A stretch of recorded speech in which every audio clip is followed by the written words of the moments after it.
Life has no meaning. One of the most unsettling and quietly powerful thoughts a person can have is this: life has no meaning. Not inherently, at least.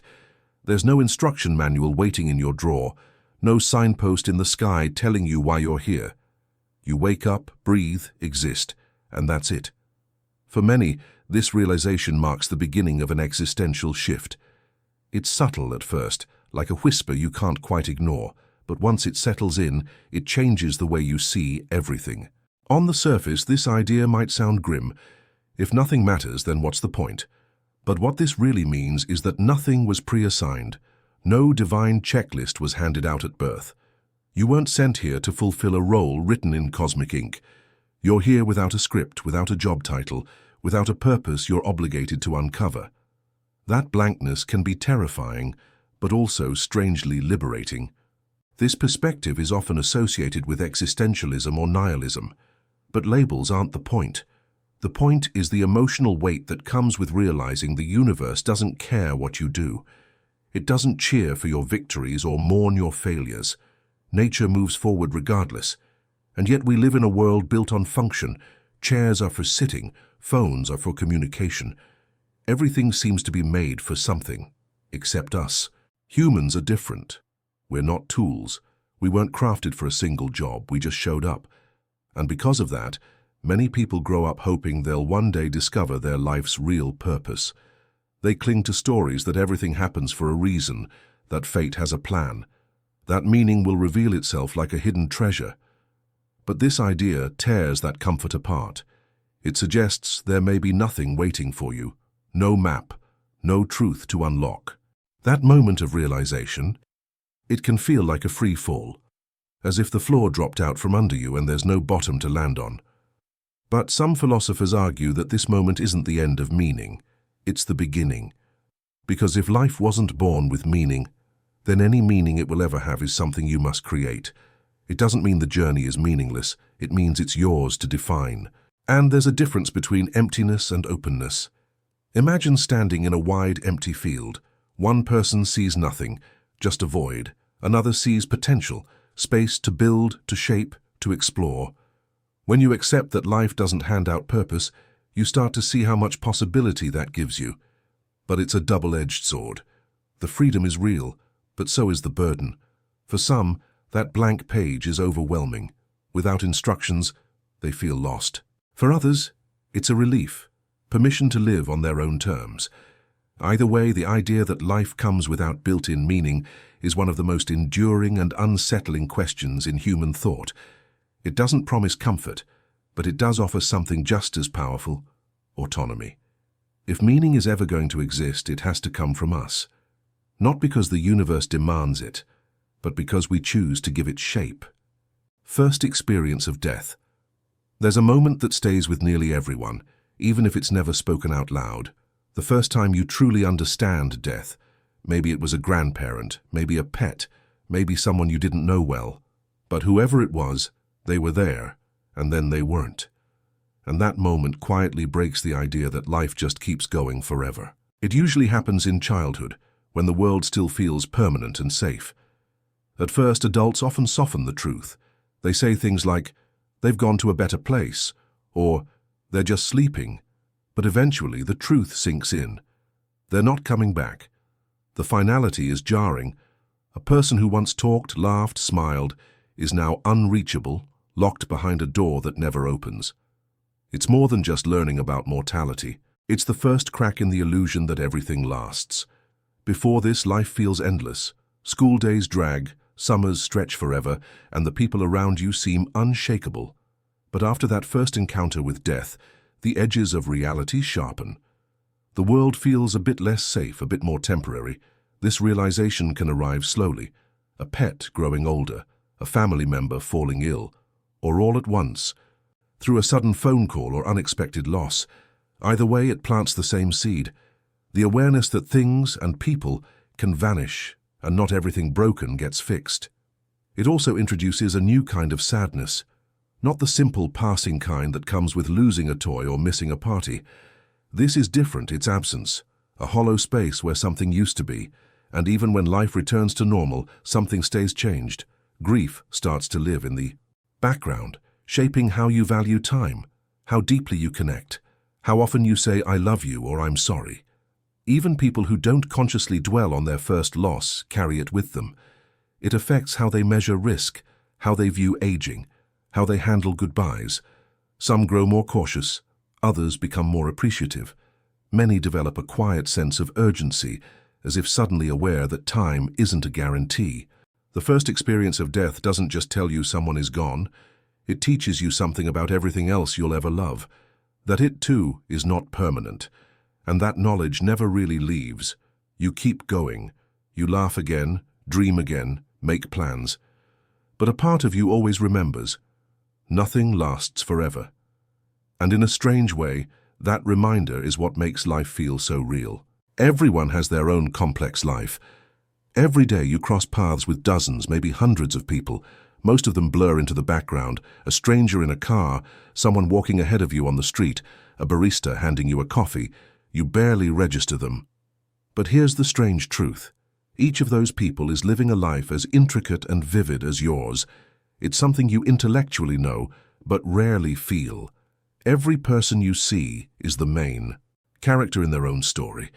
They have childhood memories, ongoing worries, private hopes. They've had heartbreaks you'll never hear about, and victories no one ever applauded. And yet, to you, they might just be the guy in the checkout line or the woman on the elevator.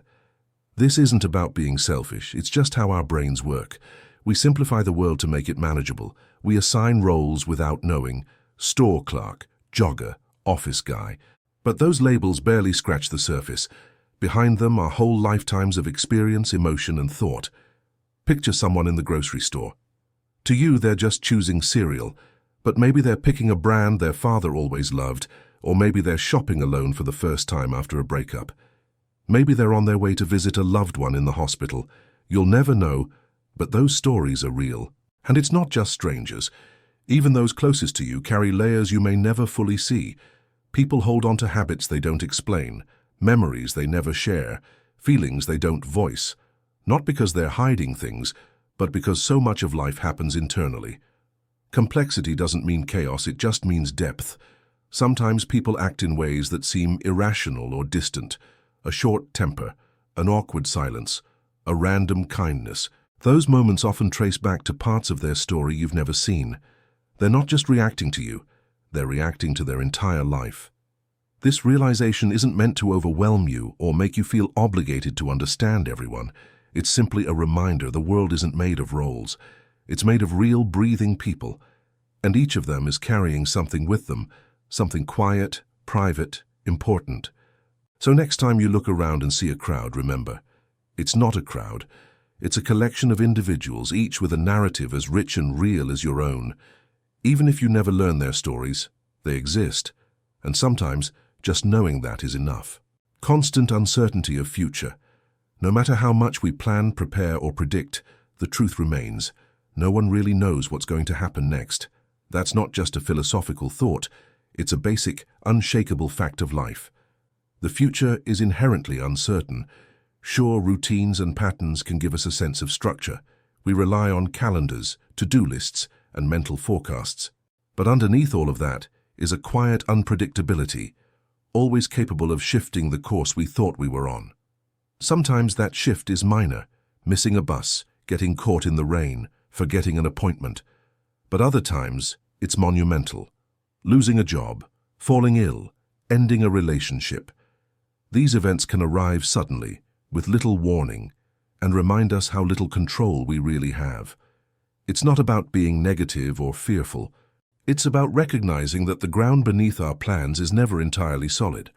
You can do everything right, and still find yourself blindsided by something you never imagined. This uncertainty doesn't just exist in events. It lives in our emotions too. You may wake up expecting to feel a certain way, but a memory, a conversation, or even just a thought can flip the tone of your entire day. The human brain craves consistency. It wants to spot patterns, to feel secure in knowing what's coming next. That's why uncertainty creates tension, because it interrupts the illusion of control our minds work so hard to build. And yet, within this instability lies something powerful, the possibility of change.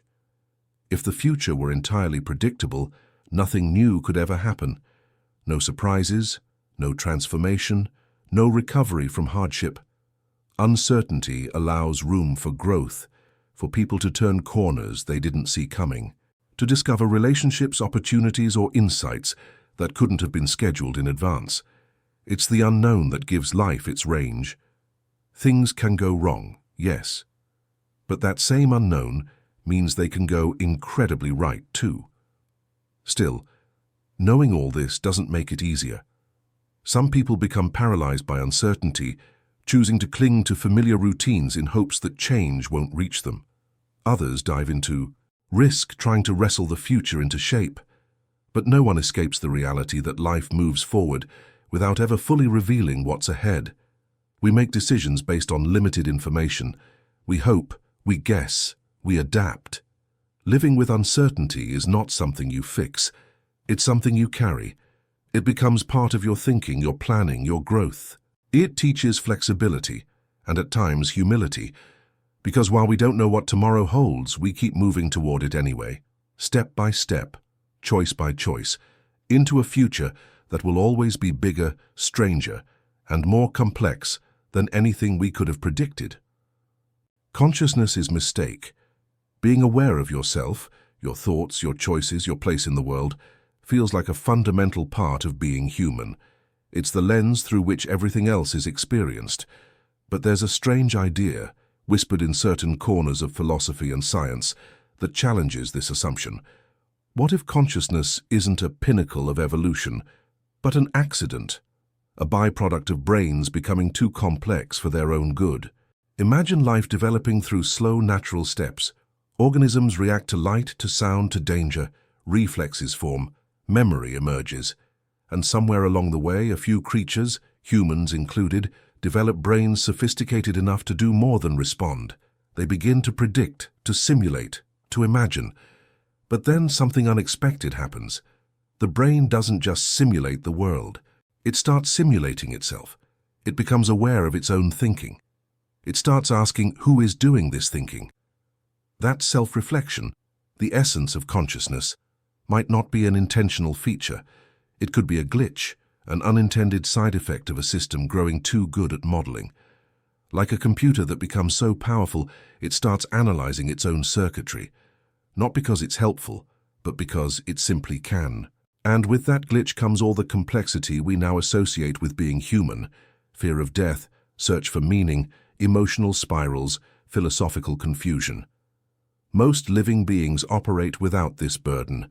They breathe, eat, move, and reproduce, all without ever needing to reflect on the why of it all. Even we at times operate on autopilot, driving home without remembering the route, brushing our teeth while thinking of something else. So clearly, consciousness isn't required for basic functioning, but it adds a strange second layer, a voice narrating your actions, evaluating your feelings, questioning your path. And that voice doesn't always help. It can drown out presence with overthinking. It can make pain last longer by replaying it. It can generate fear before danger arrives and keep it echoing long after it's gone. In this view, consciousness isn't a tool we were meant to have. It just showed up. And now we live in its echo chamber, constantly interpreting, reflecting, analyzing. But despite the downsides, this mistake has given rise to art, empathy, philosophy, love, things that don't serve survival directly, but define what many of us consider the essence of living. The glitch might not have been planned, but it opened doors no other species has walked through. So while it may not be necessary, and may often be painful, it also offers a strange kind of beauty, the ability to witness existence not just as it happens, but as it means something. Pain will always outweigh the pleasure. We like to believe that life balances itself out, that the joys we experience will eventually make up for the pain. But some thinkers argue otherwise. They suggest that suffering isn't just a part of life, it's the central feature. And not because people are negative, but because pain leaves a deeper, more lasting imprint than pleasure ever does. Think about it. One bad memory, one loss, one moment of physical or emotional pain can echo for days, weeks, sometimes years. A headache can make an entire afternoon unbearable. A harsh word can stick in your head long after a compliment fades. Meanwhile, pleasure tends to be fleeting. A delicious meal, a shared laugh, a warm hug. These moments feel good, but they pass. They don't cling the same way discomfort does. This imbalance shows up in how we live. Much of our energy is spent trying to avoid pain, locking doors, buying insurance, taking medicine, choosing safe relationships, steering clear of failure. How much of our day is truly devoted to chasing happiness compared to avoiding loss, risk, or embarrassment? Our brains are wired to prioritize survival over enjoyment. From an evolutionary standpoint, missing out on pleasure was never as dangerous as ignoring pain. Even emotionally, we tend to rehearse sadness more than joy. We play worst-case scenarios in our heads. We remember the times we were hurt more vividly than when we were happy. And while happiness often needs ideal conditions, peace, connection, fulfillment, suffering can show up uninvited, no effort required. This isn't to say that joy doesn't matter, or that people don't find moments of deep, genuine happiness, but it's rarely effortless. It requires cultivation, intention, sometimes luck. Suffering, on the other hand, is built in. Every person, no matter how successful or fortunate, will experience fear, loss, illness, and eventually death. The good times are real, but they sit on top of a baseline that's often marked by struggle.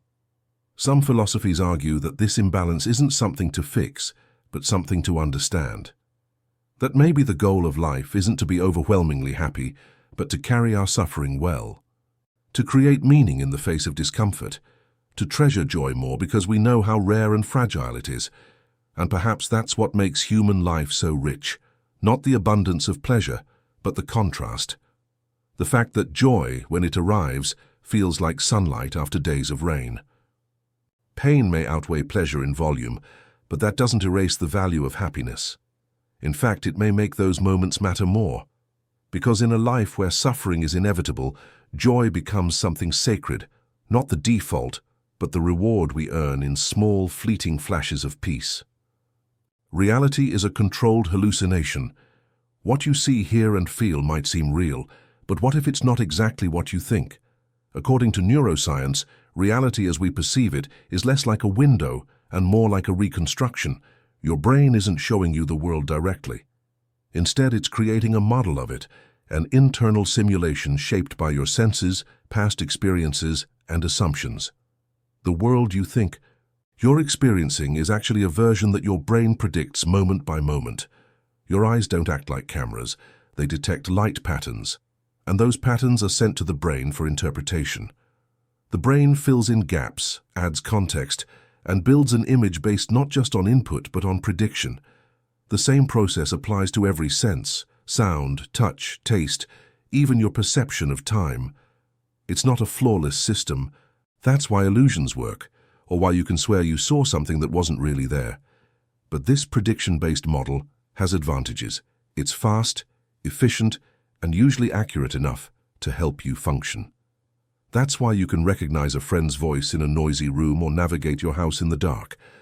Your brain is constantly simulating, not just reacting to the world, but actively constructing it. And this simulation feels so natural, so seamless, that you forget it's even happening. Still, there are moments when the model breaks down. Phantom limb pain shows how the brain can simulate sensations in a body part that's no longer there. Or motion sickness, where your eyes say you're still, but your inner ear says you're moving. The result is conflict within the simulation. You feel off not because reality changed, but because your model can't reconcile conflicting signals. So when we say reality is a hallucination, we don't mean it's fake. We mean it's built, constructed inside your mind. It's your brain's best guess at what's out there. And while this guess is usually close, it's always shaped by your personal filters. Two people can stand in the same room and experience it differently, not because one is wrong, but because their brains built different versions. Understanding this doesn't mean you stop trusting your senses, but it does mean recognizing that what you perceive is filtered, incomplete, and highly personal. Reality exists, but what you live day to day is your brain's interpretation of it. Your mind wasn't designed for happiness. We're told to chase happiness, to find balance, to stay positive, But what if your brain was never built for that? The truth is, your mind wasn't designed to make you happy. It was designed to help you survive. And once you understand that, a lot of your everyday struggles start making sense. Anxiety, overthinking, self-doubt, these aren't system errors. They're part of the system. Your brain evolved over millions of years to detect threats and react quickly. Our ancestors survived by staying alert, noticing danger, and avoiding risks. The calm, content ones didn't always make it. The anxious ones, the ones who imagined worst-case scenarios, stayed alive long enough to pass on those tendencies. That wiring still runs deep today. Your brain treats modern problems, emails, deadlines, arguments, the same way it once treated predators or storms. It leans toward caution. It assumes the worst. That's why even when life is going well, you might still feel uneasy. Your brain isn't trying to keep you calm, it's trying to keep you safe. Even happiness is treated like a short-term state. When something good happens, you get a temporary reward, dopamine, satisfaction, a sense of achievement, but it doesn't last. The brain moves on, seeking the next goal. This cycle is often called the hedonic treadmill. No matter how much you get, you keep running. That's not failure. That's biology. Cognitive biases reinforce this loop. You remember negative events more clearly than positive ones. You compare yourself to others constantly. You assume bad things are more likely than they are. These patterns helped your ancestors navigate a dangerous world, but in today's environment, they create chronic stress and dissatisfaction. So when happiness feels hard to hold on to, it's not because you're broken, it's because your brain isn't wired to rest in that state for long. That doesn't mean you can't be happy, but it means you often have to work against your instincts, slowing down, noticing what's good, challenging your thoughts. These are ways to balance a system that's tilted by design. Happiness isn't impossible, but it's not automatic. You have to create it in spite of how your mind operates, not because of it. You are just the story that you tell yourself. Every person has a version of themselves they carry in their mind, not just who they are, but who they believe they are. This version is built from memory, emotion, and interpretation, and it becomes the story of you, a personal narrative that helps explain your choices, behavior, and identity. But here's the strange part. The story isn't fixed. It's built over time from selective memories filtered through emotion and hindsight. You highlight events that fit the theme, and you edit out the ones that don't. If your story is that you're always unlucky, you'll notice failures more than wins. If you believe you're strong, you'll see challenges as proof. The brain seeks consistency, even if it bends the truth. This narrative becomes a guide. It affects how you act and how you interpret your life. If you think of yourself as shy, you may avoid speaking up, not because you can't, but because it doesn't match the role you've written. Your story becomes self-reinforcing. Life events often test that story. A breakup, a major success, a job loss, these aren't just changes in circumstance. They challenge your narrative. If your identity was built on "I'm always in control," a sudden failure feels destabilizing. You're not just adapting to change, you're rewriting the script. That's why people sometimes change in unexpected ways. They don't become someone new out of nowhere. They just shift their story. Let go of old beliefs, update the narrative, and suddenly the behavior follows. The process is gradual but powerful. It's important to remember, the story isn't false, but it is limited. It's one interpretation. Others may see a completely different version of you, shaped by different moments and meanings. And that's okay, because identity isn't a fixed object. It's a work in progress. You are not just your thoughts or your history. You are the explanation you've created to make sense of those things. You are the story, and stories can change. What happens if you never stop being aware? You've likely been awake for several hours now. Maybe you've had conversations, scrolled through your phone, drifted into thoughts, or gone through daily routines. Yet, despite everything happening around you, one thing remains constant: awareness. That quiet presence, that internal sense of being here, persists no matter what you're doing. Now imagine if that awareness never truly stops. Not during deep sleep, not after death, not ever. This concept, known as continuous consciousness, raises a fascinating possibility. That awareness might not just be something you possess, but the very core of what you are. And if that's true, what happens when it never switches off? Let's start from something familiar. You go to sleep each night. Gradually, awareness fades, and in the morning, it returns like a light flickering back on. That cycle, off then on again, feels natural. We use it to measure time, to track our days, to make sense of life. But what if that off switch isn't what we think? What if the awareness doesn't actually disappear? It just takes a different form. There's a theory that says consciousness isn't solely a byproduct of the brain's activity in a waking state.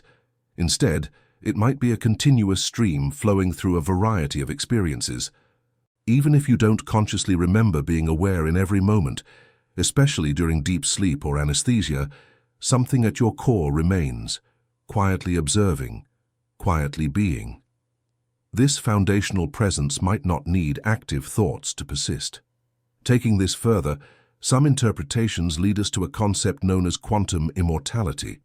The speculative theory suggests that consciousness, by its nature, can never experience its own non-existence. If that's the case, then the end of awareness might simply never arrive, at least not from your perspective. Instead, you would always find yourself in a version of reality where you continue to exist. It's a theory that blurs the line between life and death, between presence and absence. Of course, this runs up against everything we think we know about neuroscience. The current understanding says that when the brain shuts down, so does consciousness. And that seems to be the case. We don't remember anything from periods of deep unconsciousness. But here's the tricky part. We can't be aware of not being aware. It's not an experience that leaves any trace. So we can't conclusively say what's really going on during those gaps. This opens the door to new interpretations of things like sleep or anesthesia. Maybe what we call nothingness is just a moment where our awareness becomes untethered from time, narrative and memory, not gone, just altered. We assume the lights turn off completely, but what if they just shift, dim or flicker into something untrackable? Even if it's not scientifically provable, yet the idea is compelling. It repositions awareness as something fundamental and continuous, not as a temporary state produced by neurons, but as the very stage on which all experiences unfold. Thoughts, emotions, dreams, identities, they may all come and go. But the ability to experience could be constant, a silent presence behind the curtain. If this is true, it might mean you never actually stop being aware. That even when your body fails, your memories fade, and everything you associate with yourself slips away, some core part of you remains, not in the way we usually think about consciousness, but as something more raw and essential. That idea, strange and unprovable as it may be, lingers. It invites us to ask the deeper question, what if awareness, not identity, is the one thing that never ends? Depersonalisation. Sometimes you don't feel like you. You might be moving through your day, going to work, having conversations, brushing your teeth, and yet something feels off. You feel like you're watching your own life unfold from a distance, like a passive observer in your own story.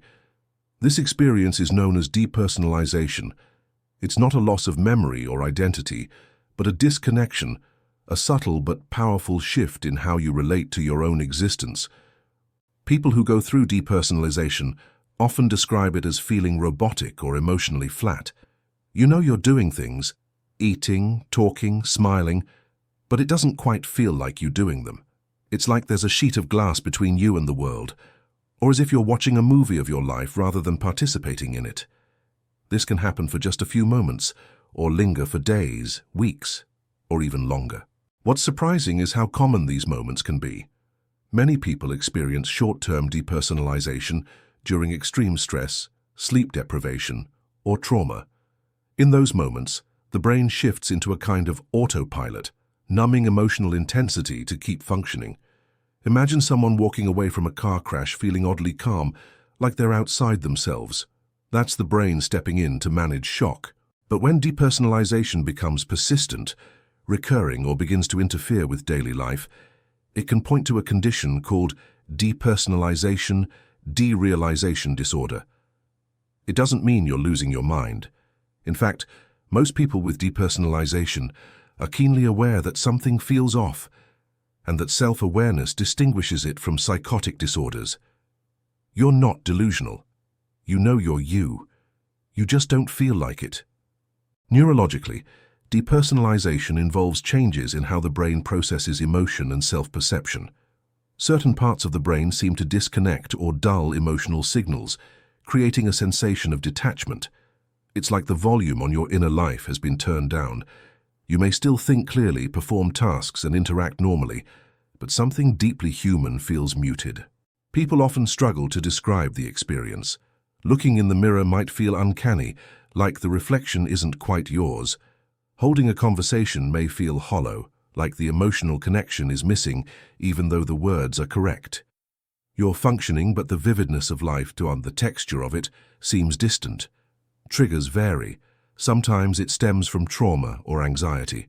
Other times, it's linked to sleep issues, overwhelming stress, or even sensory overload. Some people report that drug use or withdrawal initiated the experience, but the common thread is a sense of emotional overwhelm that causes the brain to withdraw from its usual engagement with reality. Understanding depersonalization can be a relief. It gives language to an otherwise disorienting experience. It helps people realize they're not alone, not broken, not permanently detached. This is the brain's way of trying to protect itself, even if the result feels alien and isolating. With time, therapy, and self-awareness, the experience often becomes manageable and, in many cases, reversible. It doesn't define who you are. It's something your mind is doing, and understanding it is the first step toward regaining connection with yourself. You'll never be the same person twice. You are changing, not just in the slow, obvious ways, but in tiny, constant shifts that you rarely notice. You're not the same person you were yesterday, last week, or last year. This isn't just metaphor or poetry. It's grounded in how your body and brain actually function. The idea is simple but profound.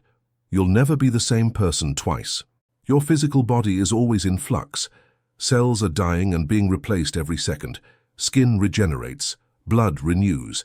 Even your brain rewires itself in response to what you experience. You're not made of the same material you were made of a decade ago. Not entirely. But it's not just the biology that's shifting. Mentally, emotionally, psychologically, you are in motion. Every conversation you have leaves a mark. Every piece of content you consume, every emotion you feel, every belief you question, subtly rewrites your internal narrative. Even if you feel the same on the outside, internally, you're evolving. Memory plays a big role in this. The brain doesn't store life events like a perfect archive. It edits, distorts, and reinterprets. So your personal story, the one you tell yourself about who you are, is changing too. Sometimes in small, unconscious ways. Sometimes in dramatic rewrites. Your values change. What you care about shifts with time and experience. The things you once obsessed over might seem trivial now. Old fears can fade, new ones take their place. You might still carry the same name, live in the same house, or have the same relationships. But who you are within those contexts is different. Even your sense of humor, your tone of voice, your daily choices, they evolve with you. Context matters too.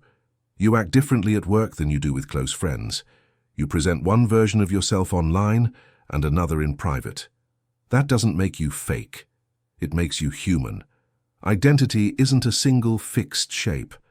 It's a flexible response to who you're around and what life demands of you in that moment. Over time, these adjustments accumulate. One day you look back at a younger version of yourself and feel like you're remembering a stranger, someone you know but don't fully relate to anymore. That person thought differently, felt differently, lived in a different mental space. And in a very real way, that's true. That was you. But not the you that exists now. This constant evolution can be unsettling. We like to believe in a solid core, something permanent that defines who we are. But the truth is more fluid. Your sense of self is a story you're always updating, even if you don't realize it. You're not locked into one version of yourself, and you never have been. Growth isn't optional, it's automatic. Understanding this can be freeing. If you're struggling with who you are or where you're headed, remember, you're not stuck. You are in motion, always. You are not a fixed identity. You are a living process. And every day you get a chance to decide what story comes next. Your mind is an extension of other minds. We often imagine our minds as private rooms, quiet and self-contained. Thoughts arise, decisions are made, and emotions unfold, all seemingly from within. But this idea is misleading. In truth, your mind isn't an isolated system. It's an extension of other minds shaped from the earliest moments by the people around you. Think about it. Before you even knew how to speak, you were listening. Language wasn't something you built yourself from scratch. You absorbed it by hearing others talk, watching their expressions, syncing your rhythms to theirs. Your ability to think in full sentences, reason through problems, or even assign names to feelings is built on structures that came from outside you. Without exposure to other minds, your inner monologue wouldn't sound the same. It might not exist at all. As you grow older, this external influence becomes even more layered. The ways you express opinions, perceive social norms, or define morality are often inherited from the people and systems around you, your family, culture, school, social circles, and increasingly digital communities. From slang to worldviews, your mind is constantly importing information and organizing itself in response. So it's easy to think your preferences are uniquely your own. The music you like, the things that annoy you, the way you laugh. But trace any one of them back, and you'll often find their roots in exposure and repetition. You heard that genre from a friend, laughed that way because someone close to you did, or formed a belief after seeing it echoed repeatedly. Even your sense of self, the very thing that feels most internal, is largely relational. You discover who you are by seeing how others see you. You mirror behavior, borrow vocabulary, and adjust your personality based on the context. You're more serious in one group, more relaxed in another, not because you're fake, but because your mind is adaptable. That constant shift is part of what it means to be human. This blending of minds is more than just social behavior, it's part of how thinking works. In psychology, there's a concept called distributed cognition, which means thought doesn't live solely in your head. It exists in your environment too. When you write something down, use a GPS, or talk through an idea with someone else, you're thinking outside yourself. You're extending your mind into the world. Social media takes this to a new level. Every scroll brings you into contact with countless other thoughts, beliefs, and emotions. Without realizing it, they affect how you see yourself, how you interpret events, and even how you feel. The memes you laugh at, the posts that annoy you, they all plant small seeds in the landscape of your mind. But acknowledging that your mind is shaped by others doesn't mean you have no individuality. It means your individuality is formed through a shared structure. You're not a closed loop of thought. You're part of a system that continually influences and is influenced by others. So even when you're alone, thinking through something quietly, you're not really thinking in isolation. You're thinking with echoes of teachers, parents, strangers, friends, writers, cultures. Your mind is yours, but it's also something that's been handed to you, bit by bit, thought by thought, from the people and world around you. You trust pain more than possibility. Some people are wired to hope, others are wired to brace. For many, the world feels more predictable when seen through the lens of what might go wrong. This mindset, pessimism, isn't just a personality quirk or a gloomy attitude. It's a deeply ingrained way of navigating uncertainty. Pessimism isn't about being negative for the sake of it. It's a protective strategy, a way of mentally rehearsing for hardship. When you're pessimistic, you don't imagine the worst because you want it to happen. You imagine it because you want to be ready if it does. It's like building a mental shield against disappointment. This habit often forms through experience. If life has handed you enough sudden losses, broken plans, or painful surprises, your brain starts forming a pattern. It begins expecting things to go wrong, not out of despair, but out of habit. It's the mind's way of preparing for survival, for control in a chaotic world. Pessimism reveals itself in subtle ways. You might downplay success, shrug off praise, or second-guess moments of happiness. Not because you don't want to enjoy them, but because you're waiting for the other shoe to drop. Good things can feel temporary, suspicious even. Planning for failure can start to feel safer than hoping for success. There's even a philosophical side to it. Some thinkers, like Schopenhauer, believed that suffering is the basic condition of life, that joy is just a pause between discomforts. From this lens, pessimism isn't defeatist, it's honest. It doesn't deny beauty or meaning, but it does see them as fragile, fleeting. And strangely, pessimism isn't always harmful. There's a version called defensive pessimism, where people who anticipate negative outcomes actually perform better because they plan more thoroughly. Their low expectations lead to high preparedness. They spot problems before they happen. They don't get blindsided as easily. But chronic pessimism can become a prison. When you start avoiding risk entirely, dismissing opportunities or assuming that every step forward will end in a fall, you miss out. The same mindset that protects you can also trap you. It can shrink your world.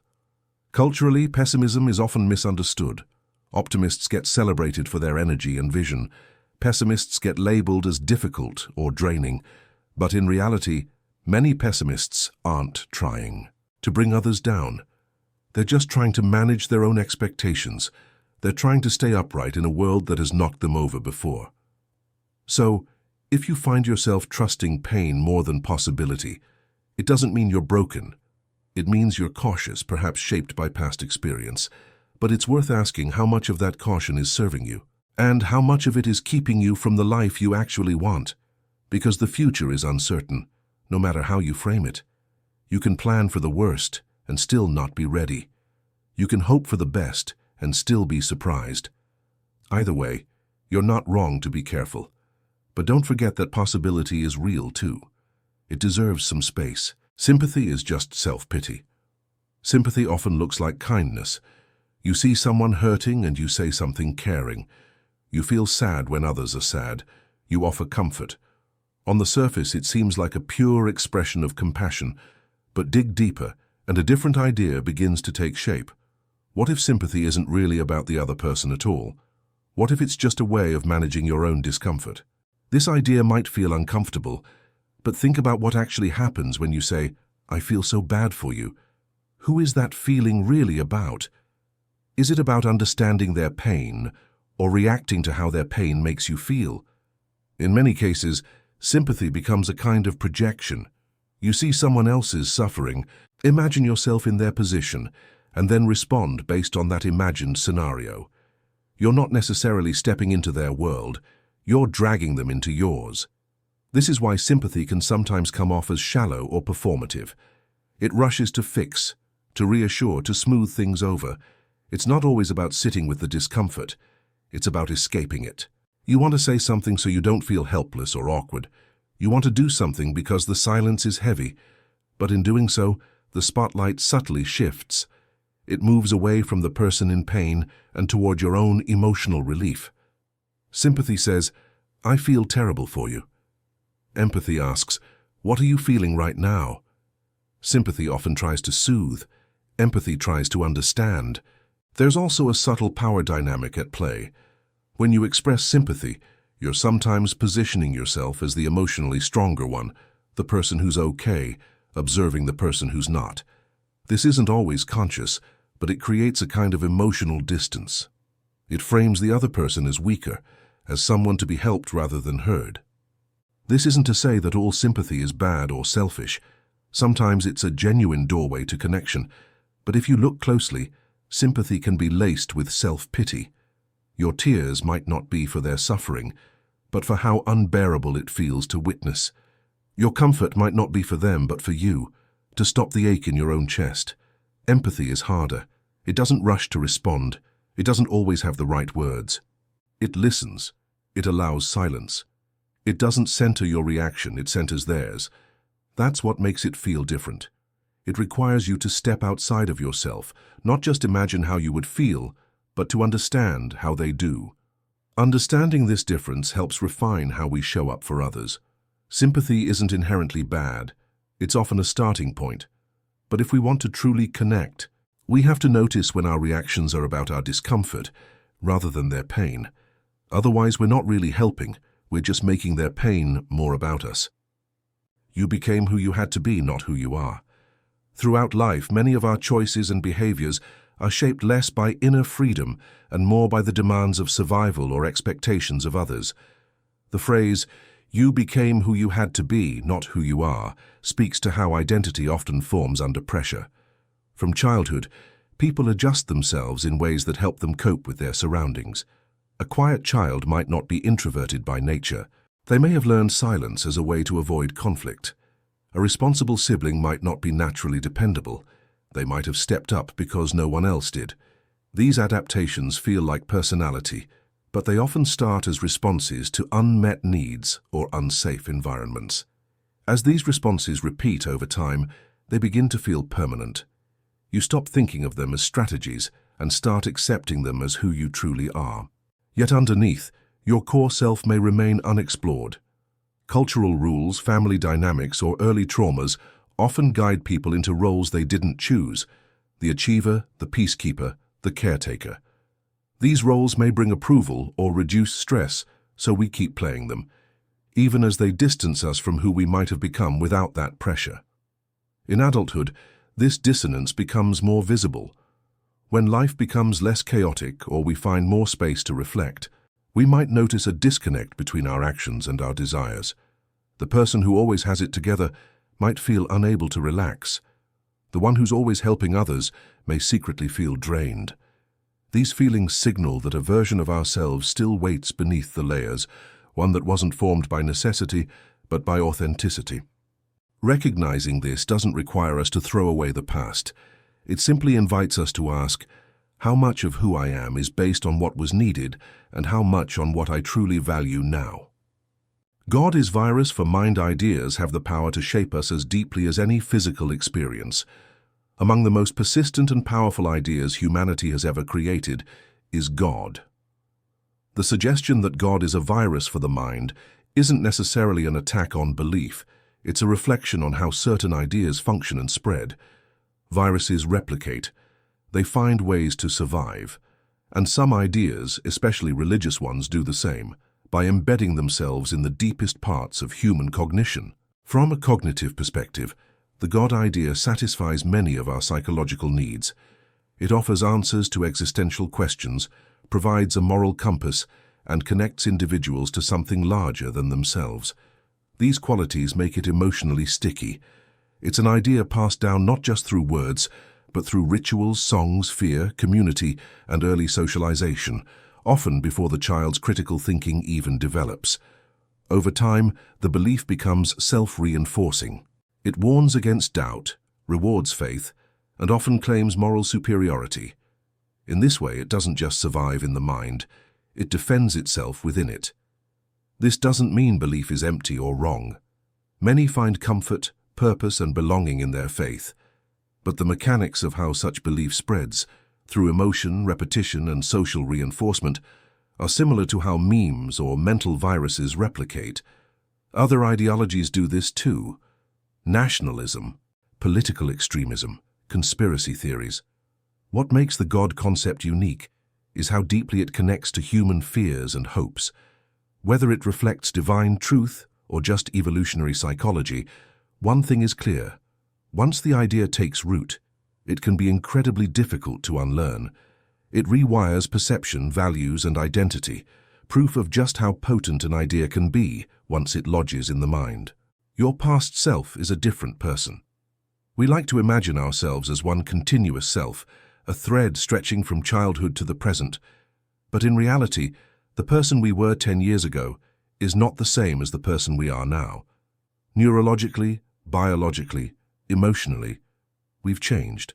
This is why the idea that your past self is a different person is more than just poetic. It's scientifically grounded. Your brain isn't static. Its neural pathways evolve with experience. Memory, rather than being a perfect recording, is a reconstruction. Each time you remember something, your current perspective alters the memory just slightly. That embarrassing moment in school? You remember it now through the lens of an adult, maybe with humor or indifference. The memory has changed because you have. And this happens with every memory, especially emotionally intense ones. The result is that your personal history becomes a dynamic narrative, not a fixed archive. You are the editor of that narrative, often without realizing it. This is why people sometimes feel like they're strangers to their past selves. What mattered deeply then might feel trivial now. Choices that once made sense might now seem confusing. You're not just growing, you're becoming someone else, piece by piece, influenced by new experiences, values, and relationships. Understanding this can be both freeing and disorienting. It shows that change is natural and ongoing, but it also reminds us not to cling too tightly to a static identity. The past version of you served a purpose. The present version does too. They are connected, but they are not the same. The curse of knowledge. Once you know something, it becomes nearly impossible to return to the state of not knowing. That's the quiet weight of the curse of knowledge. It's more than a communication problem. It's an emotional shift, a realization that knowledge can create a distance between the person you were and the person you've become. Learning something new often promises clarity, but sometimes it delivers the opposite. It unravels illusions you didn't even know you were relying on. What once seemed light now feels layered. You start to notice the cracks in things others accept without hesitation. A belief you used to hold without question now seems fragile. A job you once loved starts to feel inefficient. Knowledge doesn't just expand your perspective, it shifts it, sometimes so far that you can't find your way back. This change isn't always loud or obvious. You might find yourself feeling a subtle disconnect. Not arrogance, but estrangement. You want to relate, to explain, but now everything seems too tangled to make simple. A joke you once laughed at now feels off. A tradition you followed now seems hollow. The innocence of not knowing, that easy comfort, is gone, and once it slips away, you can't manufacture it again. The new understanding lives in your bones. This isn't just about facts or intellect. It's about what knowledge does to your emotional landscape. Once you see how fragile things really are, systems, relationships, beliefs, there's no turning off that awareness. It follows you. It can keep you up at night. Not because you regret knowing, but because knowing more didn't make things easier. It made them heavier. People often call knowledge a gift, and it is, but it's also a transformation. It makes you carry more. Not just information, but emotional weight, responsibility, and complexity. You become aware of how deep things go, and that awareness isolates, not in a superior way, but in a way that feels like you now occupy a slightly different version of reality. The curse of knowledge isn't just that you forget what it's like to be a beginner, it's that you begin to feel alone in what you see. You can't unsee it, and there's no off switch. Understanding more doesn't always mean solving more. Sometimes it just means you can't look away anymore. Reality might just be a dream. There are moments, often right after waking, when the line between dream and waking life blurs. For a few seconds, the dream feels more real than your surroundings. That confusion is at the heart of an ancient idea from Chinese philosophy, the butterfly dream. Over 2,000 years ago, Zhuangzi dreamt he was a butterfly, not a person dreaming of being one, but a butterfly, fully immersed in that world. When he woke up, he asked a question that still stirs minds today. Was he a man who dreamt of being a butterfly, or a butterfly now dreaming he was a man? This isn't just poetic thought. It touches something real and strange. Our entire sense of reality depends on perception, on what our mind presents to us. Dreams feel convincing while we're in them. So who's to say waking life isn't just another layer of dream, one that's more consistent, yes, but not necessarily more real? Modern neuroscience lends weight to this idea. Our brains don't offer us unfiltered reality. They construct it, using memories, expectations, and sensory input. What we call reality is a model, a best guess interpretation. Dreams are constructed the same way, only with different ingredients. So if the brain uses similar tools to generate both waking and dreaming experiences, how can we be entirely certain one is objectively real and the other isn't? Think of virtual reality. You know it's artificial, but your body reacts anyway. You flinch at fake heights. Your heart races during imaginary danger. It shows how little it takes for the mind to treat fiction as fact. In many ways, our experience of the world is no more secure than a vivid simulation. But the butterfly dream isn't trying to declare reality false. It's pointing out that certainty is elusive. Even when things feel real, that feeling itself is just another product of the mind. And if what feels real is created internally, then maybe reality is more flexible than we assume. This doesn't have to be unsettling. It can also be freeing. Maybe reality isn't about certainty, it's about coherence. It's the story that makes the most sense to us in the moment. And sometimes, questioning that story is what wakes us up, not from a dream, but into a deeper awareness of how much trust we place in our own perception. Existence was not chosen by you.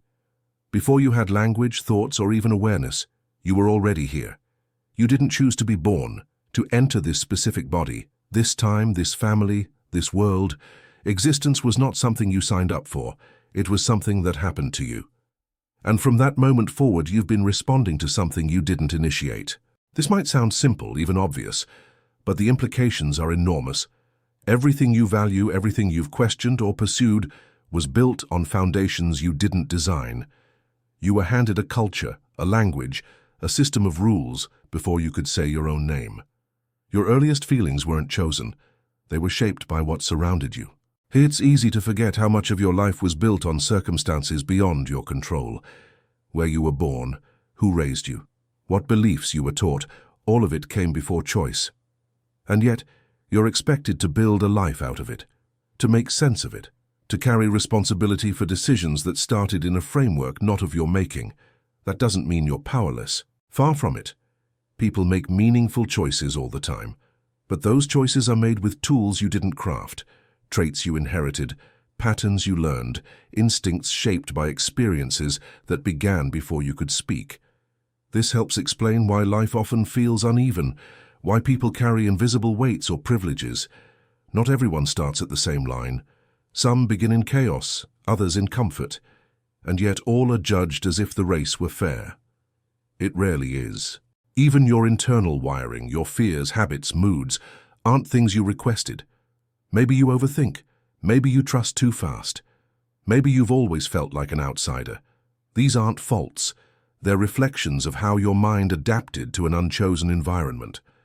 Recognizing this doesn't mean avoiding responsibility. It means honoring the complexity of being human. You were dropped into a moving story and told to find your place in it. That's no small task. And it's okay if it sometimes feels overwhelming. You're doing your best with a life you didn't ask for. That fact alone deserves compassion. Not everything in you was built by choice. But now that you're aware of that, you can begin to shape what comes next. Not perfectly, but consciously. Cause and effect is just illusion. We like to think the world operates with clean lines. One thing happens, then another follows. And naturally, we assume the first caused the second. It's how we create order from chaos, how we explain life's constant stream of events. But what if that entire framework is just a story we tell ourselves? The idea that cause and effect might not be real, at least not in the way we imagine, is both ancient and unsettling. It suggests that what we call logic might actually be just a trick of the mind. Imagine flipping a switch and seeing a light come on. Instantly, your brain builds a narrative. The switch caused the light. But that connection isn't something you see. It's something you assume. The only thing you actually observe is two events happening in sequence: flip, light. The rest is storytelling. This was the insight of philosopher David Hume, who argued that causation isn't a truth we discover, but a habit of thought. We see A followed by B so often, we begin to believe A causes B. But it's an inference, not direct knowledge. Most of the time, that assumption works well enough. Pressing a button turns on your phone. Eating too much sugar gives you a headache. Cause and effect seem reliable because our experiences repeat. But in more complex or unfamiliar systems, like weather patterns, social dynamics, or the quantum world, this mental shortcut breaks down. In quantum mechanics, for instance, cause and effect often seem irrelevant. Events can happen in ways that defy classical logic. Particles can become entangled, influencing each other instantly across vast distances without any clear mechanism. There's no simple chain of cause and effect, just probabilities and correlations. Even more puzzling is the idea that observation itself changes what's being observed. In some experiments, What happens depends on whether someone is watching. It's as if reality waits for a witness before deciding what form to take. That alone shakes the foundation of cause and effect thinking. Psychology adds another layer. Our brains are pattern-seeking machines. They link unrelated events simply because they happen close in time. Wear your lucky socks, win a game, and suddenly the socks are magic. This tendency fuels everything from mild superstitions to full-blown conspiracy theories. We see links where none exist, and we resist letting go of them once they're in place. None of this means that we should throw out cause and effect entirely. It's still incredibly useful for navigating the world. But it's important to remember that it might be a framework, not a fact. What if life isn't a line of dominoes falling one by one, but a series of events we keep connecting after the fact? Seeing the world this way doesn't make it less real. It just makes it more uncertain.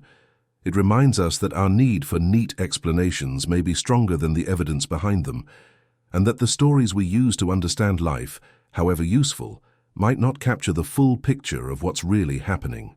You can't go back to who you were.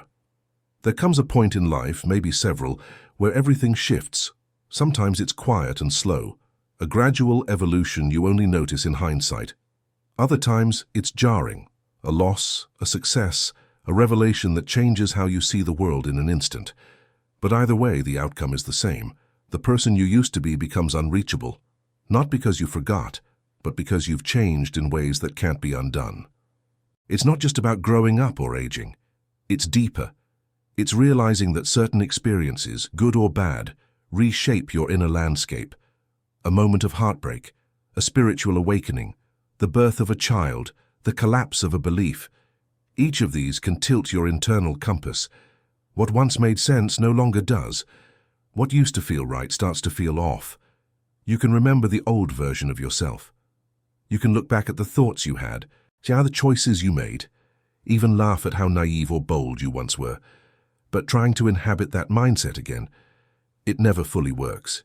You've seen too much, felt too much, learned things you can't unlearn. There's a kind of mourning in that, a quiet grief for the innocence or certainty you used to carry. People sometimes chase that feeling, trying to go back to when life felt simpler. But the simplicity was part of who you were, not the world itself. Once you've crossed a certain threshold, whether through growth or trauma, you can't squeeze back into that old emotional skin. That doesn't mean the past wasn't real, it just means it's over. And pretending otherwise can be exhausting. You can't reverse awareness, you can't pretend you don't know what you now know. Whether it's understanding the flaws in a relationship, seeing through the illusion of a career, or simply realizing that your needs have changed. Once the shift happens, there's no going back. But there's freedom in this too. The fact that you can't go back means you're not stuck. You're always becoming someone new, someone shaped by your experiences. It's not about leaving behind who you were. It's about carrying that person forward and allowing them to evolve. You are the sum of all your versions. Every past self lives in you, but none of them defines you. The pain you survived, the joy you tasted, the beliefs you let go of, they all added depth to who you are now. And while you can't go back to who you were, you can honor that version of yourself by growing into someone even more whole. You are alone in your brain. You could be sitting in a crowded room laughing with friends surrounded by voices and stories, and still, in a strange way, you're alone. Not in a lonely sense, but in a literal one. You are the only person living inside your mind. No one else sees what you see, hears your inner monologue, or feels the exact shade of emotions moving through you. Your consciousness is yours alone. Every connection you have, with a friend, a parent, a partner, is filtered through this internal lens. You share, they listen. They share, you interpret. But no matter how close two people get, there's always a boundary that can't be crossed. Your mind is a private universe, shaped by memories only you can access and thoughts only you can hear. Even when someone seems to completely understand you, what they're actually understanding is a version of your experience filtered through their own mind. They don't see your thoughts, they imagine them. They don't feel your emotions, they empathize with them. That gap between perception and reality is always there, even if we don't notice it. This is why explaining yourself can feel so hard. You reach for words to describe a feeling, but none of them quite fit. You try to explain a thought, but the other person hears it differently. Communication is never perfect, it's a translation, and sometimes it feels like trying to paint a sunset using only black and white. But that solitude isn't always sad. There's something powerful about having a space inside you that no one else can enter, a place where you can dream, reflect, doubt, question, imagine, without anyone watching. It's what makes you you. It's the reason two people can walk the same path and come away with completely different meanings. Still, this solitude is why connection feels so rare and precious. When someone does get close to understanding you, when they hear your words and actually feel them, that moment carries weight, because you know how much translation, effort, and vulnerability it took to get there. Being alone in your brain means you are the only keeper of your full story. Every unspoken thought, every quiet observation, every memory that shaped you, these belong to you. No one else has the map, and even if you try to share it, others will only see the landmarks they recognize, never the whole terrain. But that's the paradox of being human. We are each our own world, spinning in private orbit, yet somehow we still reach out, still try to connect, still find ways to say, I see you. We live alone in our minds, and yet, in trying to share them, we create the most meaningful parts of life. One day you will wake up for the last time. Every morning begins the same way for most people. You wake up often in the same bed, surrounded by the same quiet or familiar sounds, and your mind begins to map out the day, emails to check, errands to run, routines to repeat. It feels normal, even dull at times, but hidden beneath all that repetition is a quiet, powerful truth. One day, you will wake up for the very last time. This isn't meant to scare you. It's not about dramatizing life or fixating on the idea of death. It's simply a fact. Every life has a final morning, and the strange part is, you probably won't know when that morning is. It may look like any other day, filled with little annoyances, small joys, or completely unremarkable moments. You might check your phone, brew your coffee, glance out the window, and go on living, unaware that your story is in its final chapter. The power of this idea lies in how ordinary that final moment could be. We tend to imagine endings with fanfare or warning signs like in movies, but real life often fades quietly. Most people don't get a grand finale. They simply live until they don't. This isn't just a reflection on mortality. It's also about how we relate to time. We act as though life is endless, pushing plans to someday, assuming there will always be another morning to do the things we meant to. But the clock only ticks in one direction, and it's doing so right now. That's what makes this perspective valuable. The common saying, live each day like it's your last, often gets misunderstood. People interpret it as a call to chase big goals, make dramatic changes, or squeeze in bucket list adventures. Humbling, how fragile the structure of our days really is, and how easily we forget the privilege of waking up at all. Still, this realization doesn't need to fill you with fear.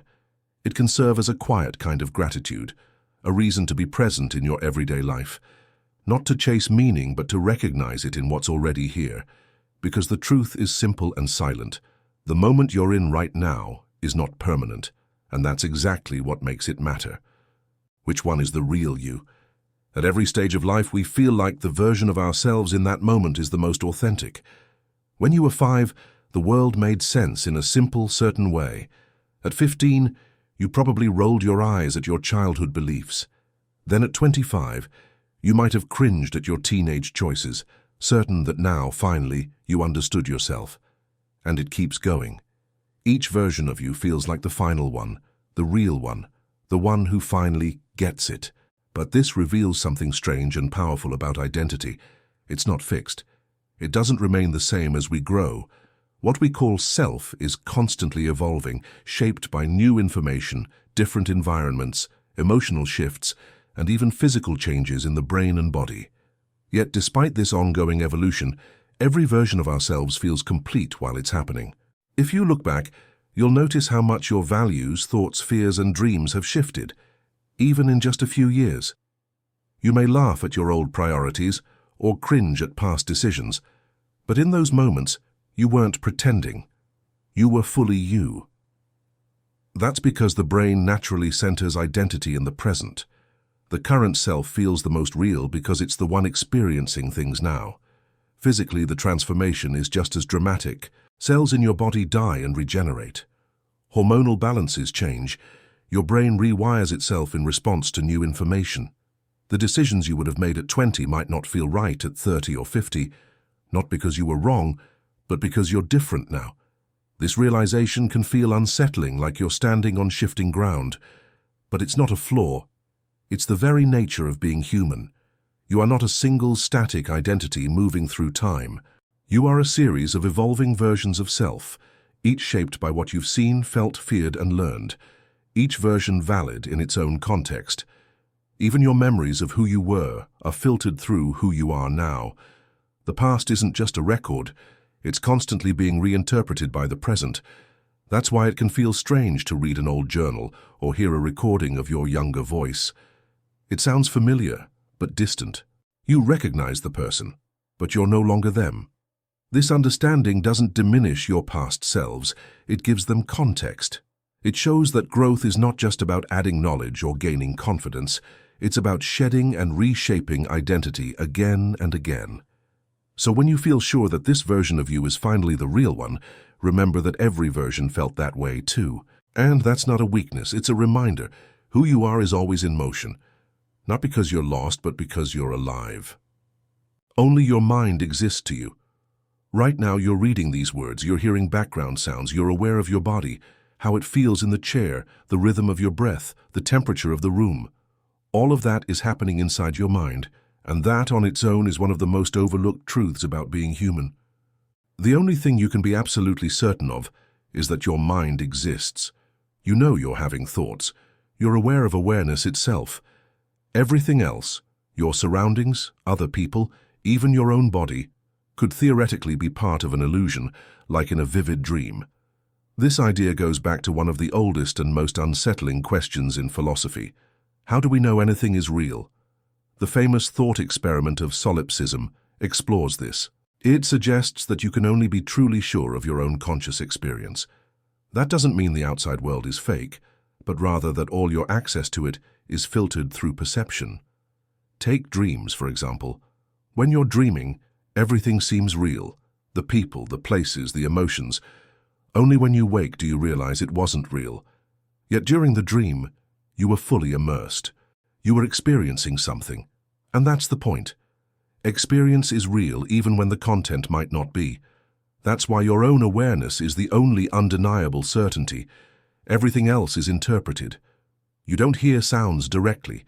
You hear how your brain processes those sounds. You don't see the world as it is, you see your brain's version of it. What you believe is real is built from perception, memory, emotion, and attention, all internal systems. Even when you talk to another person, you don't access their inner world. You hear their words, see their facial expressions, and guess what they feel based on your own experiences. But you can't feel what they feel. You can't step into their consciousness. This separation isn't tragic. It's natural, but it does make true connection between minds a remarkable thing. Every time someone understands you, really gets what you're trying to say or feel, that moment is rare. Because it bridges a gap that normally can't be crossed. The realization that only your mind exists to you can feel isolating, but it can also be grounding. It reminds you that your experience is valid even when it's unseen. It reminds you that your inner world is where life actually happens, not on the outside, but in how you interpret the outside. You might share space, time, and words with other people, but your experience of those things is yours alone. And that awareness, quiet, persistent, always present, is what makes being conscious so strange and so human. The observer and the observed are the same thing. When you look at anything, a tree swaying outside your window, the glow of your phone screen, or another person across the room, it seems obvious that you're over here and the object is over there. You feel like an observer, watching something outside yourself. That separation feels so natural, so intuitive, that we rarely question it. But what if that boundary between the observer and the observed isn't real? What if it's just a convenient illusion? This idea that the observer and the observed are actually the same challenges one of the most basic assumptions we carry. It suggests that consciousness and the object of awareness aren't two different things interacting, but one interconnected process. When you perceive something, you're not simply witnessing a world out there. You're part of the experience, inseparable from what you're perceiving. Take vision, for example. You don't see the world as it is. You see light entering your eyes, interpreted by your brain, shaped by your memory, your attention, your expectations. The tree outside your window may exist in the world, but the image of that tree, the actual experience of seeing it, is constructed within you. So what you call the tree is as much a product of your biology and consciousness as it is of the tree itself. This blurring between observer and observed isn't just poetic. It's deeply embedded in science and philosophy. In quantum physics, particularly in experiments like the double-slit experiment, particles behave differently when they're observed. It's not that the particle knows it's being watched, but rather that the act of observation influences what actually happens. The observer becomes part of the equation, inseparable from the outcome. In psychology, too, perception is never neutral. Your inner state shapes what you see. If you're anxious, a passing glance might seem hostile. If you're calm, the same glance feels warm. Nothing changed in the world, only in you. Yet the reality you experienced shifted. That's because your experience isn't happening in a vacuum. You're not a detached spectator. You're a co-creator of your reality. So when we say the observer and the observed are the same, we're pointing to this profound interdependence. The world you see is not separate from how you see it. Your awareness and what you're aware of form a kind of loop, each defining the other. You're not standing outside reality watching it play out. You're inside it, shaping and being shaped by every moment, every perception. You never really had a choice. It feels like you're choosing. Every time you decide what to wear, what to eat, where to live, or who to love. We build our lives on the assumption that we are freely making decisions. But what if that assumption is false? What if, at a fundamental level, you never really had a choice? This idea doesn't come from pressure or guilt. It comes from science, from philosophy, from the careful examination of what actually causes decisions. And what's found there is unsettling. Most of your choices may be the outcome of processes that were set in motion long before you knew what was happening. Let's take a simple decision, coffee or tea. It seems like a clean, conscious moment of free will. But how did you get to that choice? Maybe you slept poorly. Maybe you always drink coffee when it rains. Maybe your parents drank tea and it brings back memories. Your choice feels free, but it's shaped by a long chain of causes you didn't pick. Neuroscience supports this. In studies tracking brain activity, researchers have found that decisions are often made milliseconds before people become conscious of them. The brain lights up with the choice before the mind catches up. That means your sense of deciding may be more of a story your brain tells after the fact. This leads to a theory called determinism, the idea that everything that happens, including your thoughts and actions, follows from prior causes. Your upbringing, your genetics, your environment, your mood, they all influence what feels like your decision. If the universe played out again in exactly the same way, you'd make the same choice every time. You didn't choose your personality. You didn't pick the thoughts that pop into your mind or the emotional reactions that flood you. You respond to the world based on everything that's shaped you. That doesn't mean you're a robot. It means your freedom might not be as free as it feels. But this isn't a reason to despair. It's actually a kind of clarity. Real change doesn't come from willing yourself into someone else. It comes from changing the conditions, changing what feeds into your decisions. Growth still happens. Learning still matters. But not because you're pulling yourself up by pure willpower. It happens because new inputs create new patterns. So yes, you feel like you're steering the ship. But maybe the ocean, the weather, the boat, and even your sense of direction were all built long before you took the wheel. Understanding that doesn't make you powerless. It just reminds you how deep the layers of influence really go, and how little of your story was ever truly under your command. Infinite copies of you are suffering. Imagine another version of you waking up right now. Same memories, same face, same childhood stories. But today, things are different. They just got the worst news of their life, or they're sitting alone in a world that never gave them a break. They're you, just in a slightly different universe, and there are infinite versions of them. This isn't a fantasy. It's one of the stranger implications of modern physics, particularly the multiverse theory. According to this view, our universe is just one of many, maybe even an infinite number. In these universes, every possible version of your life is playing out. One where you're wildly successful, one where you never made it past age 10, one where everything went right, and many where it didn't. This idea comes from the many worlds interpretation of quantum mechanics. Every time a quantum event happens, reality splits. A version of you goes left, another goes right. One chooses to stay, another walks away. Most of these decisions seem small, a missed call, a conversation that never happened. But over time they lead to wildly different lives. Zoom out, and it gets darker. If there are infinite universes, then there are infinite versions of you who are suffering. Versions who are grieving, broken, hopeless. Versions who made the wrong choice at the worst time. Versions who never got a lucky break. Not just hypothetically and statistically inevitable, but this isn't just about the pain. It reveals something deeper. The illusion of a solid, singular self. We like to think there's one real me, but in the multiverse, you is a whole range of outcomes. A branching tree of paths, some thriving, some struggling, some in between. Each version believes it's the only one. Each feels fully real, and maybe they all are. This brings up uncomfortable questions. If every version is real, do they matter? Can we care about them? Can anything be done for them? No one knows. But even if we can't access those other lives, their existence reframes our own. It reminds us how much luck shapes what we think of as identity, the timing, the chances, the context we're born into. So next time you feel confident that this life is yours, remember, it might just be the version that got lucky. And somewhere, another you is hoping for the same thing. Promortalism life is hard. Sometimes so deeply painful that it doesn't just feel unfair, it feels like a fundamental error. That's where Promortalism comes in, a philosophical view that doesn't merely question whether life is good. It argues that death is better than existence itself. More radical than antinatalism, which discourages bringing new life into the world due to inevitable suffering, Promortalism pushes the idea further. It claims that not just birth, but continued consciousness is the core of the problem. In its most unsettling form, Promortalism says the ideal scenario for any sentient being is to die as early as possible, or even better, never to exist at all. This argument emerges from a cold but consistent ethical logic. Some strands of utilitarian thought evaluate life based on the ratio of pain to pleasure.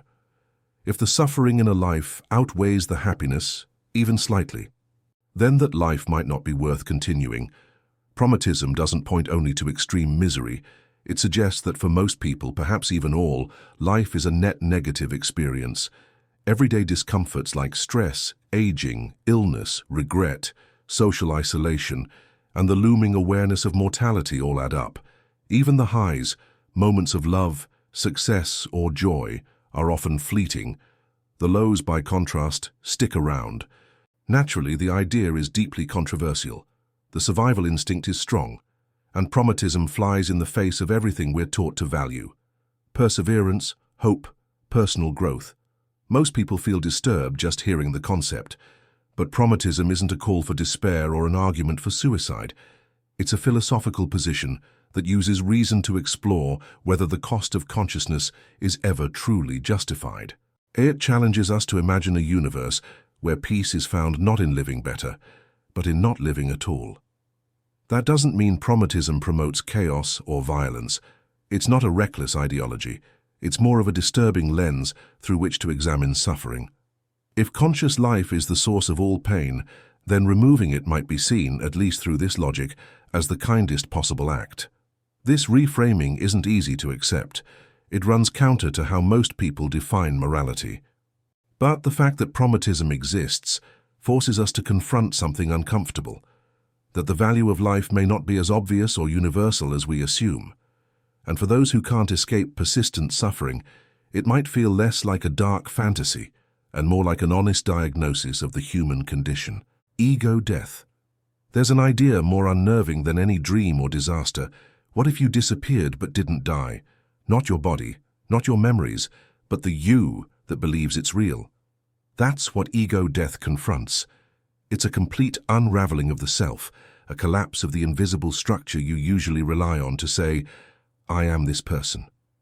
We go through life with a persistent inner narrative, a voice that tells the story of who we are. But in ego death, that voice stops. The story vanishes. And in that silence, something shocking emerges. Life continues, but without a center. Ego death doesn't mean physical death. It's the breakdown of the illusion that there's a fixed me behind our thoughts and experiences. It can happen in moments of deep meditation, under psychedelics, or during overwhelming spiritual awakenings. Suddenly, the usual separation between self and world dissolves. There's no more observer, no one steering the ship. There's only sound, color, sensation, unfolding in real time but with no one they're happening to. For many, this is terrifying. We're wired to cling to a sense of identity. When that sense crumbles, it can feel like psychological freefall, but for others, ego death is liberating. It reveals that the self might not be as solid or necessary as we think. That voice in your head? Just thoughts. The feeling of being separate from others. Just habit. Afterward, many describe a softer way of living. They're still themselves, but less tightly wound. Less reactive, less obsessed with status or control. More present. Some interpret ego death as a glimpse into the true nature of consciousness, as if the person we think we are is just a mask reality wears for a while. Others see it as a brain glitch, a temporary shift in chemistry. Either way, the experience forces a fundamental question. If the self can disappear, was it ever real to begin with? Ego death doesn't promise comfort. It offers truth, or at least the chance to see what remains when your identity no longer holds you together. Quantum immortality. You believe you'll die one day, everyone does. But what if, from your perspective, death never actually comes? That's the chilling core of quantum immortality, a thought experiment born from quantum physics that suggests you might always survive no matter what. It starts with the many worlds interpretation, a theory which says every possible outcome of a quantum event plays out in its own universe. Not one result, but all of them, split into countless realities. Now apply that logic to your own life. Let's say you face a deadly accident. In some branches of the multiverse you don't make it, but in others you do, barely, improbably, by the slimmest chance. Quantum immortality suggests that your consciousness will always continue in the timeline where you live, however unlikely it is. To you, death never happens. You just keep waking up. This doesn't mean a pleasant forever. In fact, it could mean enduring endless, unlikely survivals, barely hanging on, broken but conscious. Maybe everyone else sees your story end, but you keep moving forward into the one version of reality where you're still here. One breath, one flicker of awareness at a time. If true, this would mean you never reach the moment of nothingness. Instead, the lights always come back on. There's no experimental proof for quantum immortality. It's speculative, a strange shadow cast by the mathematics of many worlds theory. But even as a hypothetical, it reframes everything. What does it mean to die if subjectively you never feel it? What does it mean to suffer if your mind is trapped in survival mode forever? If consciousness keeps threading itself through the rarest possibilities, then your continued existence might not be lucky. It might be inevitable. The idea is haunting, not comforting. Eternal life might not look like heaven. It might look like limping through endless close calls in timelines where you always just barely make it. Quantum immortality doesn't promise salvation. It poses a disturbing possibility that your story might never really end, no matter how many times it should have. Time is a brain-created experience. What if time isn't something flowing around you, but something flowing from you? It might feel like we move through time the way we move down a road, one moment after the next. But your brain isn't just a passenger in that journey. It's the one building the road. Time, in the way we feel and live it, is a construction, a mental framework your brain uses to organize experience. You don't experience events exactly as they happen. Light hits your eyes, sounds reach your ears, your body registers sensations. But there's always a slight delay. Your brain gathers these inputs, decodes them, and stitches them into a seamless experience that feels like the present. You aren't actually living in the now. You're living in a reconstructed version of it, one your brain finished piecing together a fraction of a second ago. And that illusion of smooth, linear time, it breaks down more easily than you'd think. Think about how time feels in different emotional states. When you're afraid, moments stretch into what feels like eternity. When you're bored, minutes crawl. In joy, hours evaporate. None of this reflects actual changes in the passage of time. Clocks keep ticking at the same pace. What changes is your internal processing.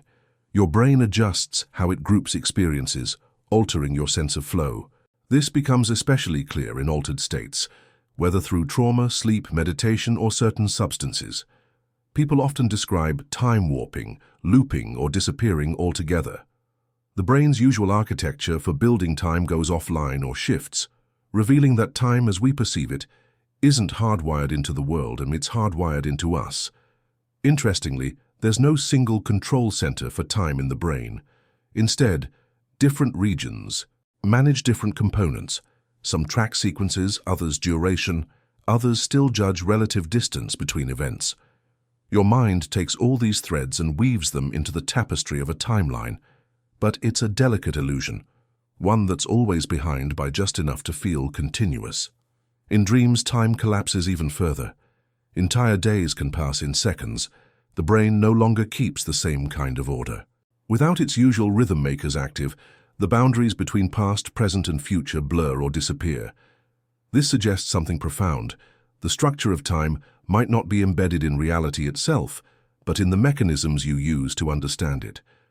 So yes, time exists in clocks, in orbits, in decay, but the experience of time, the lived sense of now, the memory of before, the anticipation of what's next, is a story your brain tells. One that helps you function, adapt, and survive. But like all stories, it's shaped by perception. In the end, what you feel as the flow of time may be less about the world and more about how you're built to see it. Universe is a predatory algorithm. The universe might not just be chaotic or neutral. It might be structured, ruthlessly, efficiently, like a predatory algorithm. It's a radical idea, but when you start looking closely, it starts to feel strangely familiar. From the smallest microbes to the largest galaxies, existence seems to reward one thing above all: survival through consumption, competition, and optimization. Let's define the term. An algorithm is a set of steps designed to reach an outcome. Think of it like a recipe or a loop of code. Your phone uses algorithms to enhance photos. Nature uses them to evolve species. Evolution itself is an algorithm. Trial and error, tested over generations, selecting traits that help organisms adapt, reproduce, and persist. But this selection isn't gentle. It's brutal. What fails to adapt is erased. Now expand that logic. What if the universe operates under the same principle, not just in life, but in physics, technology, and consciousness? Black holes consume matter relentlessly. Stars form from gravitational collapse. Thermodynamic systems break order into entropy. Every process seems tilted toward survival of the most efficient, even if that efficiency comes at the cost of everything else. In biology, this becomes clear. Animals evolve speed, camouflage, venom, tools to outlast their rivals. Even plants compete for sunlight and soil. Life expands by overwhelming, but the pattern doesn't stop there. Technology mirrors it. Algorithms in social media reward what's most addictive, not what's most nourishing. Machines outperform humans. Code replaces code. Systems evolve to exploit human psychology with precision. Even human behavior reflects this architecture. Businesses scale by crushing competition. Cultures spread through conquest or persuasion. Memes, ideas, belief systems, all of them behave like digital predators, replicating rapidly, outcompeting others for mental space. And consciousness itself might just be one more adaptation, a tool for self-preservation that evolved not for truth, but for utility. This leads to a provocative suggestion. Maybe the universe isn't neutral. Maybe it's built to prefer systems that consume, adapt, and persist. Not because there's a designer or agenda, but because these are the outcomes favored by the fundamental rules of interaction. What survives, survives. What doesn't, disappears. The universe selects by default for dominance, not love, not fairness, not balance, just persistence. Calling the universe a predatory algorithm doesn't mean it's evil. It's not about cruelty. It's about structure. Nature doesn't care who wins, only that something does. The system rewards what works, even if what works is violent, cold, or indifferent. In this view, even beauty and connection are tools, not goals, features that help life sustain itself in a system that selects for what endures. Nothing is everything. At first glance, nothing is everything sounds like poetic nonsense. But what if it's not? What if the absence we usually ignore, the empty space, the quiet moments, the blank canvas, is actually the foundation of everything that matters? Start with physics. In everyday terms, we think of nothing as a vacuum, an absence. But in quantum physics, even empty space isn't truly empty. It teems with virtual particles blinking in and out of existence, governed by probabilities we barely understand. Even nothingness has structure, tension, and potential. Some theories propose that our entire universe may have emerged from this, a cosmic fluctuation in what looked like pure emptiness. Now look at art. In music, silence between notes gives rhythm its power. In painting, negative space defines form. In speech, a pause can carry more weight than 1,000 words. Nothingness gives shape to expression. Without it, everything collapses into noise. The same holds true in thought and awareness. When you sit quietly with no agenda, there's still something present, awareness itself. Even without specific thoughts or images, there's a field in which all experiences arise. That spacious, silent field is often dismissed as nothing, but it's the condition that makes everything else possible. In philosophy, especially in traditions like Buddhism, emptiness isn't viewed as despair. It's not the absence of meaning, it's the absence of inherent solidity. Everything is fluid, context-dependent, impermanent. Identities, beliefs, even the self, all arise from conditions and fall away. Recognizing this doesn't lead to nihilism. It leads to freedom. If nothing has to be fixed or permanent, then everything is open to transformation. This flips our assumptions. We tend to chase fullness, achievement, knowledge, possession. But what if the deepest truths are found in letting go, in the stillness beneath the noise, in the awareness that's always there even when everything else falls away? Nothing is everything isn't just clever wordplay. It's a doorway to rethinking what matters. It asks us to stop clinging to forms and start noticing the formless, to see that the most powerful forces, space, silence, awareness, aren't additions to life. They're the ground it stands on. You are God without knowing it. You wake up, you check your phone, you stretch, maybe sigh. Another ordinary day begins. But beneath this seemingly routine moment, something far more extraordinary may be happening, something you've never considered.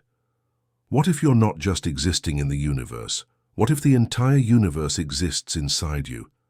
The idea that you are God without knowing it might sound dramatic, even blasphemous. But it's not about religion. It's about peering deeper into the strange relationship between your mind and reality. Start with a simple truth. Everything you've ever experienced, from the most vivid sunrise to the most subtle thought, has occurred within your consciousness. You've never seen the world directly, only an internal version of it, constructed through sensation and thought. Your brain, constantly decoding input, creates the entire landscape of your life. In a way, your reality is a private movie, and you're the only one watching it. Now take that further. If reality only arises through your awareness, then how separate is the world from the one perceiving it? Is there really a world out there? Or is the very concept of out there something born inside your mind? Some thinkers and mystics have proposed that consciousness isn't located within space and time. Space and time might actually be within consciousness. In that sense, you're not a being in the universe. The universe unfolds within your awareness. This idea becomes even more strange and strangely possible when you look at quantum mechanics. In interpretations like the observer effect, the act of measurement seems to influence the outcome. This doesn't mean your thoughts are controlling reality like a magic trick, but it hints at a deep connection. The observer might be inseparable from the observed. You're not simply seeing the world, You might be anchoring it into place. So what does this mean for you? You're not omniscient or all-powerful. You still trip over your own feet and forget your passwords. But it suggests something wild. The reality you take for granted might be utterly dependent on your awareness of it. Without your observation, it could vanish like a dream upon waking. In that sense, you're not just part of the universe. You might be the one holding it all together, one perception at a time. Not the kind of God who commands storms or writes fates, but a silent, unconscious creator who's been living inside their own masterpiece without ever realizing they painted it. You cannot die from your perspective. You've been here before, not here exactly, but in this moment of awareness, this stream of thoughts, feelings, perceptions. You've gone under anesthesia, maybe, or fallen into a dreamless sleep. Hours vanish, time skips, and yet you always return. This strange continuity is where one of the most counterintuitive ideas begins. You cannot die from your own perspective. It's not saying you're immortal in the comic book sense. Your body ages, your cells wear out, and eventually your biology shuts down. But consider what dying feels like, from inside. What does it feel like to not exist? The short answer, nothing, because you're not there to feel it. There's no sensation of blackness or silence, no final curtain you get to watch fall. From your own first-person perspective, there's never a moment where you get to witness death. There's only ever another moment of being. Even unconsciousness doesn't violate this. You fall asleep and to you it feels like a blink. Time skipped. There was no awareness of the absence, only a resumption. So if death is the permanent absence of awareness, and you can never experience absence, then subjectively speaking you can never experience death. There is no you left to know that it happened. It sounds paradoxical, but think about it this way. Every moment you've ever known has been a moment of knowing. Your entire existence has been strung together by one frame of awareness after another. If that chain ever truly ends, there's no final link from which to look back and say that was the last. The lights don't dim, they just never turn on again. This doesn't mean your body defies decay or that you'll somehow wake up in another world, but it does shift the way we think about mortality. Most of our fear around death is built on imagining what it will be like, but there's no like to compare it to. No experience of death exists for the one experiencing it. It is not an event in consciousness, but the end of consciousness itself. And from that internal view, from your view, there's always just now. Another moment, another continuation. Whether or not anything follows is unknown. But one thing remains true. From the inside, death never comes. You only ever experience life. You're a glitch from two realities. Something feels off, doesn't it? A flash of déjà vu, a memory that doesn't line up, a day that seems to glitch for just a second. Most of us brush these off, oddities in an otherwise consistent world. But what if those moments aren't just accidents? What if you aren't what you think you are? What if you're not a person in a universe at all, but a glitch, a flicker of awareness suspended between two realities that never fully formed? It's a strange idea, but it starts with a simple truth. Your brain doesn't present reality as it is. It reconstructs it. Every color you see, every sound you hear, every second that ticks by is stitched together from fragments. And the stitching isn't perfect. Your mind is constantly guessing, filling in gaps, smoothing over errors, building a picture that's good enough to live in. But what if the source data never made sense to begin with? Imagine that instead of reality being a stable backdrop, you're existing in a space where two incompatible timelines overlapped, and your awareness was born in the error between them. Not a product of something intentional, but a side effect of something broken. You're not living out a story. You're the echo left behind after two stories failed to load. Computers sometimes freeze when caught between commands. A brief moment where logic breaks and the machine doesn't know what to do. In this view, that's you. A moment of consciousness stuck between unformed realities. Not a dream, not a simulation, something even less stable. The possibility of a simulation that never ran, a dream that never had a dreamer. And yet, somehow, within this fault line, awareness flickers. You think, you feel, you remember. But those memories might be stitched together from fragments of alternate versions of a self that never fully existed. The reality around you feels mostly coherent, But every now and then something slips. A face you recognize from nowhere, a moment that loops, a silence that feels too quiet. You might ask, if I'm a glitch, what does that say about me? It says that even within chaos, something emerged. That even when systems fail, meaning can still arise. That you, against all odds, are experiencing something. And maybe that matters more than where it came from. From this view, you're not broken. You're not late to the story. You are the story. A fleeting moment of structure in a place where none was expected. A brief and brilliant anomaly in a system that never meant to run. The existence of existence. Something exists. That's the one truth we can't really get around. Even if you doubt everything, your memories, your senses, your identity, there's still something happening. Some kind of reality is unfolding. That undeniable fact makes the question even more strange. Why does anything exist at all? Most of the time, when we think about existence, we're thinking about specific things. People, planets, emotions, objects, time.